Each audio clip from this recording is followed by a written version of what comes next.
Reka nkomeze rero mbasuze inshuti bakunze mukomeje kurikira Radio Diaspora One Nation Radio nkuko twakomeje kubibabwira turi ku mupaka wa Gatuna, umupaka uhuza u Rwanda ndetse n'Ubugande. Twabwiye ko turi bukomeze kuhababera tukamenya uko byifashe, tukamenya ndetse kugeza aho abantu bari butangire kuba noneho batangira kwambuka umupaka cyangwa se n'ibindi bikorwa nyuma y'uko guverinoma y'u Rwanda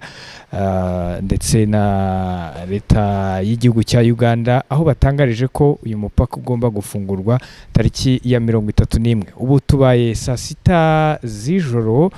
ubwo ni ku isaha yo mu Rwanda, ariko kandi mbabwire ko kugeza amagingo aya nkuko mubibona turi ku mupaka Radio Diaspora, ariko ntabwo abantu baratangira kuba bakwambuka cyangwa se imodoka zikoreye wenda ibicuruzwa, zaba ari ziva muri Uganda cyangwa se zaba ndetse ari nizinjira muri Uganda zivuye mu Rwanda, nta kiratambuka kubera ko